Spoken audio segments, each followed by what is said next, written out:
सा चढ़ता है हमको। और जो संगत है, ये जो सबसे असल चीज क्या है कि सत्संग में हमको रस क्यों आता है। हम कहते हैं ना कि ये क्या वजह है, बहुत सारी। एक तो गुरुजी तो आते हैं, वो तो उनको रस बरसाना है, बट जिसके घर में सत्संग होता है उसका भाव भी बहुत मायने रखता है। चाव चढ़ता है। जैसे हम लोग कितने साल हो गए अब करते करते, तो हम कहते थे रात को, आधी रात को उठ के भी बंदा सोच रहा है प्लेटें तो नहीं कम हो जाएंगी, चम्मच पता नहीं मैं लाई कि नहीं लाई, टिश्यू रह गया लगता है। ओ गॉड। सो ये जो आपका एक फोकस है, एक गुरुजी की संगत का, गुरुजी को थोड़ा अपने 100 या 200 प्लेटें खिलानी है, नहीं ना, संगत के लिए, उनकी संगत के लिए।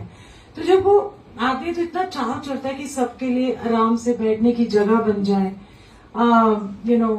शबद कीर्तन हो, सब तरह के अरेंजमेंट्स हो, तो आप ताकि संगत आके आराम से बैठे और जुड़ सके गुरुजी से। जो भी उनके दिल का हाल है, कोई कैसे आता है, कोई घर से किस तरीके से आता है, हमें पता नहीं है, बट जब वो आता है तो खेल के जाए, है ना। गुरुजी को तो पता है कि माहौल कैसे बनाना है। वो पहले तो हमसे लेबर वाला काम कराएंगे, इधर सफाई कर, उधर कर, सारे बर्तन निकाल, ये कर, मतलब सच में मजदूर बन जाता है इंसान गुरुजी के आने से पहले। पर जैसे गुरुजी 12:30 बजे, जैसे हम जो भी टाइम सत्संग का रखा है आपने, जैसे वो टाइम आता है तो गुरुजी टेक ओवर कर लेते हैं पूरा सत्संग। ना इसमें मेरा रोल रह जाता है, ना किसी और संगत का। उस अपने आप ही सेवा होती जाती है, चाहे वो लंगर की हो, चाहे वो चाय प्रसाद की। तो जब वो टेक ओवर करते हैं, जब उनका ज्यादा जोर चलता है, तो मुझे लगता है कि गुरुजी आ गए। आपको पता ही नहीं लगता 2 घंटे कैसे बीत गए। नहीं तो बैठ जाओ 2 घंटे शब्द घर में लगा के, नहीं कर सकते आप। तो ये उनकी सब मेहर है हम सबके ऊपर कि उन्होंने हमें ऐसे मौके दिए हैं सत्संग के। हमें तो मौके मिलते हैं, हम तो भाग जाते हैं, चलो सुबह फटाफट खाना बनाओ, फलाना काम करो, और रिस्पॉन्सिबिलिटीज पूरी करो एंड लेट्स गो। क्यों? क्योंकि जो ये रस, ये जो आत्मा की भूख मिट रही है ना, इसका कोई मोल नहीं है कहीं भी दुनिया में। पर एक और बात बताऊं, कभी कभी हम भावुक भी हो जाते हैं कि बड़े जन्मों से हम परमात्मा को ढूंढ रहे हैं, ठीक है, बड़े जन्मों से कभी इधर धक्के खाए, कभी उधर धक्के खाए, पर हमें पता नहीं कितने जन्मों से कोई भटका भी रहा है हमारा। बट इस जन्म में गुरुजी ने ऐसी हम सबके ऊपर रहमत करी है और कृपा करी है कि वो हमको मिले। और जब वो मिले हैं तो उनको पहचान लो कि रब एक इंसानी चोले में जब आता है तो वो बोल के नहीं आएगा कि मैनू मनो मैं रब हाँ, मैनू मनो मैं रब हूँ, है ना। तो गुरुजी का क्या, वो अपने आप को पता है क्या बोल रहे थे, मैं महापुरुषा दा। बट जो असली चीज है, उनका तरीका क्या था, बिन बताए वो आपका काम कर जाते थे, बिन बताए अपना कल्याण कर जाते थे। उनको बोलने की जरूरत नहीं पड़ती। वो कुछ कहेंगे नहीं कि तेरा कल्याण कर देता, या कोई भी चीज राह चलते किसी का भला कर जाए, उसको पता ही नहीं जिसका भला हुआ कि उसका भला भी कर दिया। तो परमात्मा को नाम की जरूरत नहीं है, मतलब गुरु को नाम की जरूरत नहीं है। जैसे बड़े मंदिर बनाए उन्होंने हमारे लिए, उनको कोई, वो तो सर्वव्यापी है, वो हर जगह है। तो ये जो मौके मिलते हैं ना हमको सत्संग के, तो जितना भी टाइम मिल सके, ऐसा नहीं कि सारे काम छोड़ के सत्संगी में बैठ जाओ। जो काम करते हैं उसमें आप जरूर अपना सत्संग मतलब आया करो और काम भी किया करो। ये नहीं कि गुरुजी ने बोला कि जो वो चोगा पहन लो, सारे बैठ जाओ मेडिटेशन सेंटर में एक खोल के, वो भी नहीं है। और यहाँ पर गुरुजी के यहाँ पे मेडिटेशन नहीं होती। मेडिटेशन आपको कुछ करना नहीं पड़ता, मेडिटेशन और ध्यान अपने आप लग जाता है। आप ये हमको कहते हैं ना 1 आवर, कई जगह मैंने देखा कि 1 आवर मेडिटेशन होगा, फिर सत्संग होगा, फिर पता नहीं क्या क्या होगा। मैं ये सोचती हूँ कि हमारे को तो गुरुजी ने ये बोला ही नहीं मेडिटेशन करो, करो, चक्रा खोलो, नहीं। गुरुजी का सिंपल है, आओ बैठो, शब्द कीर्तन अगर समझ में नहीं भी आती है उसकी वाइब्रेशन समझो, क्योंकि उन शब्द कीर्तन में वाइब्रेशंस बहुत ज्यादा है। तो बस आओ बैठो और अपने आप, हमें तो पता ही नहीं, जब आप मेडिटेशन करने लगोगे ना तो जितने दुनिया में ख्याल आए नहीं होंगे 10 साल पहले, वो 10 साल बाद वो भी ख्याल भी आ जाएंगे आपको। फिर बंदा सोचता है अच्छी मेडिटेशन कर बैठे हैं, है ना। सो उनका कुछ भी नहीं है, शब्द सुनो और बहते जाओ, बस। परेशानी है बोलते जाओ, उनको अपनी मन की बात कह दो, जो भी आपके मन में चल रहा है ना वो कह दिया करो गुरु जी को। अगर आप सत्संग में आके शांति से उनको अपनी मन की बात कहनी है, कोई भी बात हो, आप कोई प्रॉब्लम में हो, कोई दुख में हो, तो अपना हाल दिल उनको बता दिया करो। तो क्या होता है कि आपके अंदर से वो निकल जाती है।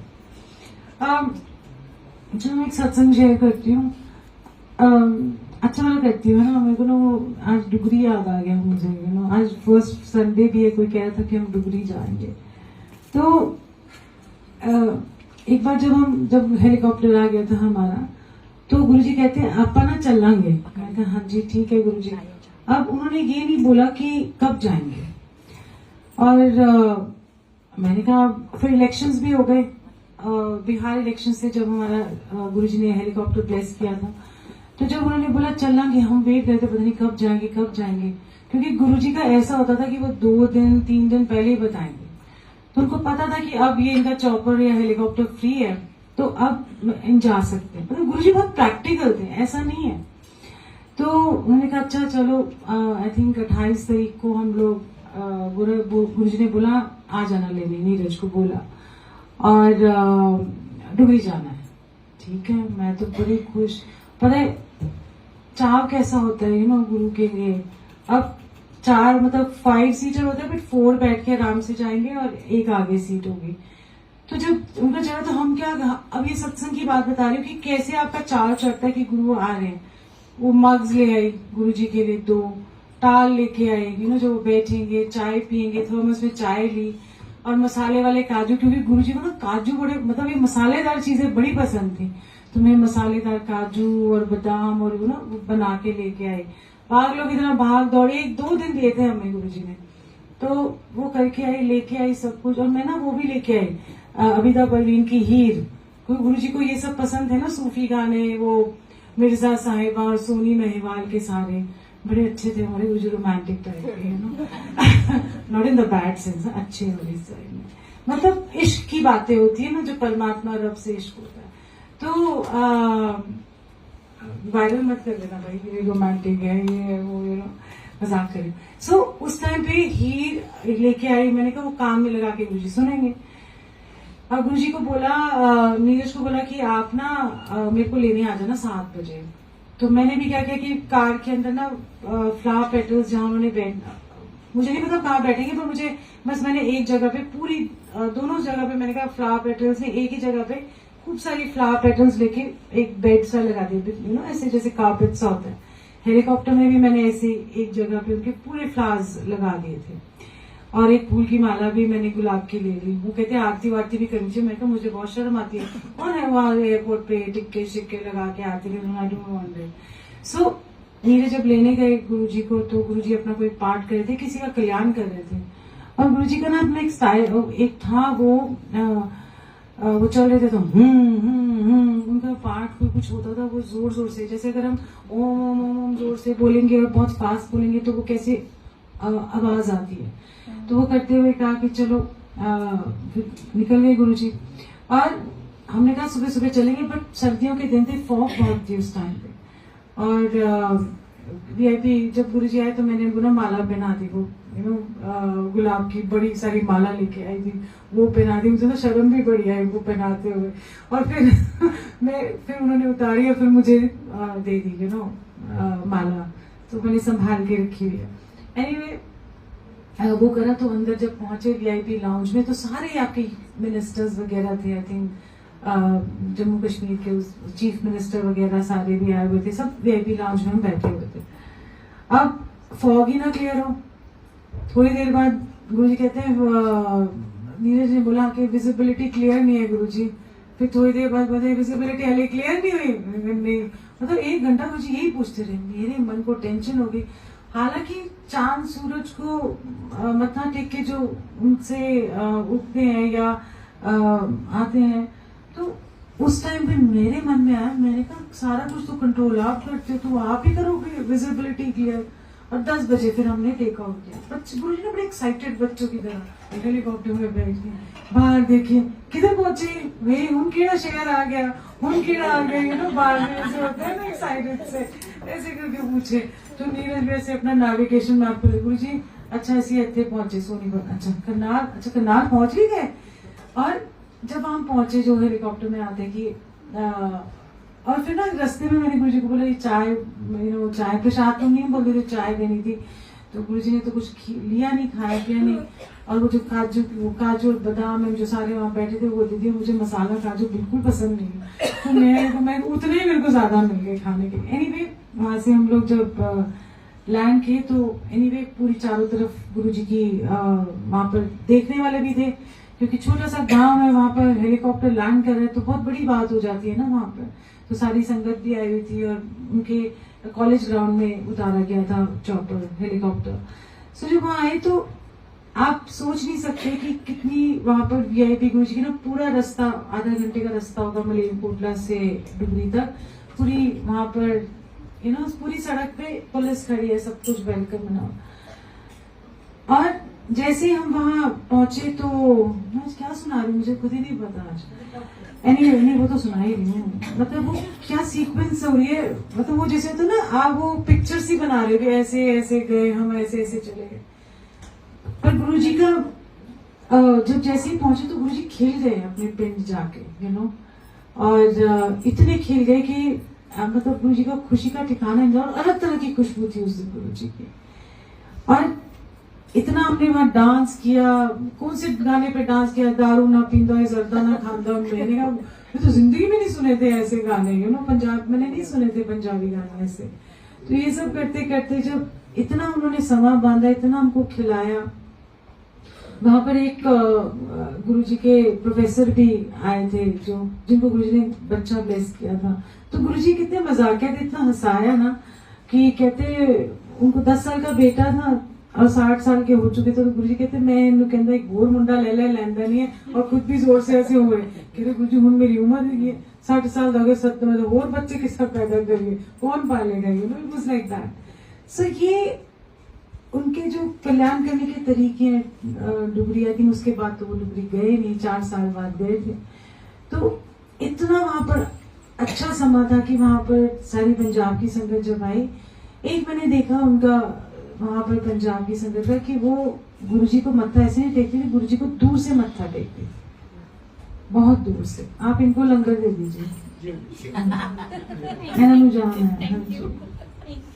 मैं तो कब से कह रही हूँ। देख एक बात याद रखना, गुरुजी की मर्जी से आप आते तो हो बट जाते गुरुजी की मर्जी से, और ये गुरुजी ने खिला पिला के भेजना है। 35-40 मिनट्स के लिए आई थी सिर्फ कि मैं आऊंगी, चाय प्रसाद लूंगी, माथा टेकूंगी और भी चल जाऊंगी। और देखो गुरु महाराज गुरुजी की ये करनी है कि आपको ब्लेस करना है, आपके थ्रू जो लंगर लेके जाओगे आपके हस्बैंड भी ब्लेस। हाँ जी, ये उनके तरीके हमारी समझ से बाहर है। तो उनका इतना अपनापन की लोगों को बोल रहे हैं हम इनके हेलीकॉप्टर में हैं, मैं तो शर्म के मारे इधर उधर देखो, क्योंकि बड़ी शर्म आती है ना। बट जो गुरुजी की वहां खुशबू आई थी मुझे, वो बिल्कुल ही अलग, पता नहीं क्या थी वो, 1 महीना वैसी खुशबू रही। और इतना गुरुजी ने हमको नचाया और इतना एंजॉय कराया। ये सारी चीज जो मैं आपको ये बता रही हूँ इसलिए बता रही हूँ कि हमारी जिंदगी की जर्नी भी ना ऐसी होती है, बड़ी उबड़ खाबड़ होती है, एक्साइटमेंट होती है, बट गुरुजी हमको हंसना सिखाते हैं। और आपको जब आप घर से चलते हो और यहाँ पर दरबार में आते हो या कहीं भी जहाँ गुरुजी आ रहे होते हैं, तो ये जर्नी जैसे हमारी डुगरी की जर्नी थी, यही रहेगी कि हंसते खेलते जाओ और हंसते खेलते वापस आओ। सो ये जो उन्होंने अपनापन दिया ना आप सबको, और ये जो प्यार वो बिखेर रहे हैं इतना सारा, तो ये तब भी ऐसा था और आज भी ऐसा ही है कि मुरझाए हुए आते हैं और खिले हुए हम जाते हैं। ऐसे ही कौन सा सत्संग सुना हूँ समझ नहीं आ रहा आज तो वो कहते हैं ना अंदर से ऐसे मेरे पास अच्छे हैं, पर वो थोड़े सत्संग वो सुना नहीं पाऊंगी मैं, क्योंकि वो अलाउड नहीं है। अच्छा क्यों सुनाओ तो अच्छा वो थोड़ा करते करते फिर मेरा ज्यादा हो जाता है, मैं क्यों सुना रही हूँ। ऐसे ही अच्छा मैं सत्संग ये सुनाती हूँ कि जब गुरुजी ने चोला छोड़ा तो हम लोग सारे बिखरते थे और तब मेरे को नहीं पता था कि मैंने गुरुजी से सत्संग मांगा था कि मेरे को फ्राइडे को सत्संग करना है। तो जब मैं फ्राइडे का गुरुजी का दत्संग है, मैंने कहा या तो लंगर सेवा में गुरुजी आप लगा दो या मुझे सत्संग करना है, क्योंकि उस टाइम पे मन करता था लोगों को पकड़ पकड़ के खिड़कियों से निकाल के मतलब मेरा मन करता था हर घर में जाके ना घसीटते हुए गुरुजी के पास लेके जाऊं कि रब आया परमात्मा आया उनके दर्शन कर लो। और मुझे कहते थे 100 गड्डियां लेके हम, मैं तो कैलकुलेशन में लगी रही, मैं तो 100 गड्डी का पता ही नहीं, मैंने कहा मुझसे तो एक भी गाड़ी नहीं ली जा रही थी और इतनी परेशान हो जाती थी कि गुरुजी का वचन नहीं मानते। अब गुरुजी महापुरुषों के वचन अलग होते हैं, तो जब उन्होंने चोला छोड़ा तो सबको शौक लगा। हाँ बस भी कहा चलो वो तो उनकी मेहर है। तो मैंने कहा दसांगे, फिर मैं भूल भाल गई। तो जब गुरुजी ने चोला छोड़ा ना तो हम सारी जो संगत थी वो बिखर सी गई, मतलब वो किधर किधर किधर कुछ तालमेल नहीं हो रहा था। तो एक दिन ऐसी अकेलापन हो जाता है, क्योंकि जब आप गुरु के साथ जाते हो, उनके साथ जब लगन सी लग जाती है तो ऐसे खाली खाली लगने लग गया। तो मैंने कहा अच्छा चलो फ्राइडे कॉल ले लिया, हर फ्राइडे सत्संग करूंगी। सत्संग का ए नहीं पता, बी नहीं पता, सी नहीं पता, डी नहीं पता, होता क्या है सत्संग मेरे को तो लाइफ में पता ही नहीं था। तो जब मैंने 1 घंटे के शब्द चलाए और पहली बार जब कड़ा प्रसाद बना, इतना काला बना, मैं कहा गुरुजी मुझे तो कड़ा प्रसाद बनाना आ रहा है, मैं क्या करूं। और 2 संगत 1 घंटे का शब्द किया। उसके बाद धीरे धीरे आसपास बुलाए, कोई मार्केट में टक्कर गई बहुत पुराना, मैंने कहा आप आ जाओ यार सत्संग में। ऐसे कर करके 5 लोगों के, फिर 10 लोगों के, फिर 100 लोग, 50 लोग, उसके बाद और हम ना पूरे स्टाइल करते थे, मतलब मेरे को अकल नहीं थी ना। फिर गुरुजी ने हमको सिखाया कि आसन लगाना है। पहले ऐसी व्हाइट शीट लगा दी, वो फूल लगा दिया, हो गया, गुरुजी बैठ गए। फिर धीरे धीरे कपड़ा बिछाना शुरू किया, उसके बाद टाल रखना शुरू किया, फिर भोग लगाना शुरू किया। ऐसे करते करते गुरुजी के ऊपर दुपट्टा लगाना शुरू किया। तो ऐसे करते करते एक रूपरेखा बन गई। और मेरे मन में था कि मैं पता नहीं अच्छा कर रही हूँ या गलत कर रही हूँ, मतलब मुझे गाइड करने वाला तो कोई था ही नहीं। तो मेरी दिशा ठीक है कि नहीं ठीक है, मैं पता नहीं क्या कर रही हूँ। तो ऐसे ही मन में ऐसे ख्याल आया। तो एक दिन रेखा हमारी यहाँ जीके की संगत, आई थिंक लाडी की वाइफ है, हाँ लाडी की वाइफ है मेरे लिए वो बेटी पहले सो लाडी की वाइफ, अब तो लाडी की वाइफ है, मेरी तो बेटी है। एनीवे सो वो जब वो गुरुजी के पास में उसको लेके गई थी, तो उसकी ना फ्रैक्चर मतलब उसके 5 ऑपरेशन हो चुके थे टांग के और रॉड डली हुई थी। तो उसने पहली बार जब मत्था टेका तो बैठ नहीं सकती थी क्योंकि रॉड लगी हुई है। उसने फर्स्ट टाइम जब गुरुजी को मिली तो मत्था भी टेका और टांग भी उसकी मुड़ी, है ना। तो बड़ी खुश हो गई कि पहली बार ऐसा हुआ मेरे साथ। और बहुत परेशान रहती थी वो कि उसका इतना ऑपरेशन हुआ। तो मैंने उसको बोला गुरुजी ये रेखा है, कहते तेरे वास्ते ता रेखा हुई, मेरे वास्ते ते रेखा आंटी है। सो वाइज बना देते हैं, समझदार बना देते हैं। तो उसको लेके गई। तो जब गुरुजी के चोले छोड़ने के उसका ना ऑपरेशन से उसका रॉड निकल गई और डॉक्टर ने बोला हम तुझे फुटबॉल भी खेल सकती है, ऐसा उसका हीलिंग हो गई। और बड़ी खुश, उसने कहा कि मैं मंडे को जाऊंगी और प्रसाद ले जाऊंगी बड़े मंदिर। तो डॉक्टर ने ये बोला। तो ट्यूसडे की बात होगी, ऐसे ही वेडनेसडे की। तो गुरुजी इसके ड्रीम में आके बोलते हैं तू मंडे को कानू वेट कर दिए, तू ना फ्राइडे ते ओल्गा दे घर जाएगी सत्संग थे, उत्थे ही प्रसाद चढ़ा दे। That was my first answer. जब मेरा फर्स्ट आंसर मिला मुझे कि मैं ठीक जा रही हूँ, क्योंकि था ही नहीं। आजकल तो सबके पास रूपरेखा है ना, फ्रॉम वो पूरी सेवा होती है कि डेकोरेशन, देन आसन लगाना, चोले भी मिल जाएंगे, शब्द भी मिल जाएंगे, सबको लंगर भी होगा। इट्स लाइक अ पैकेज, हमारे को ये पैकेजेस नहीं थे। तो ऐसे करते करते गुरुजी आपको स्टैम्प कर देते हैं, आपकी ऑथेंटिकेट कर देते कि यस हम जो गुरुजी से तो नहीं और किससे पूछेंगे, जाके वही आके बताएंगे ना हमको। ऐसे करते करते गाइड करते करते शब्द की नॉलेज नहीं। तो ये जो समय उन्होंने दिया हमें, तो बहुत मुश्किल से मतलब गिरते पड़ते सीखा है, मतलब जाके सीडीज लाओ, ये करो। बट जो आज आपको मिल रहा है बड़ी आसानी से, उसकी कदर करो, ठीक है ना। जो आज ये मौका मिल रहा है, कल हो ना हो भी डोंट नो, कल हम बीमार हो जाए, सत्संग में ना आ पाए, तो ये जो घर बैठे शब्द सुनना बहुत अच्छी बात है, बट जो सत्संग है, जब संगत आती है तो गुरु जी को चाह बड़ा चलता है। तो इसीलिए इन सब जो ये समा और ये जो मौका है ना, इसको कभी नहीं गंवाना चाहिए। जितना टाइम मिले, आधा घंटा भी कोई बात नहीं, गुरु जी को सब मालूम है कि आपके पास टाइम नहीं है, पर आधा घंटा आप निकाल के आते हो ना, तो गुरु जी उसका क्या कहते हैं, स्वागत करते हैं। ऐसा नहीं है कि तुम 2 घंटे नहीं आए, ये नहीं, ऐसा नहीं। वो आपका कनेक्शन गुरु जी के साथ डायरेक्ट है, उनको मालूम है आप कैसे आए हो, किस हालात में आए हो, कितनी उनकी आपकी जर्नी लिखी है ना?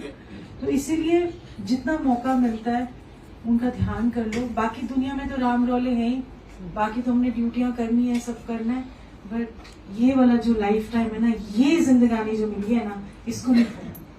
भले ही आधा घंटा बैठ जाओ, भले ही 5 मिनट।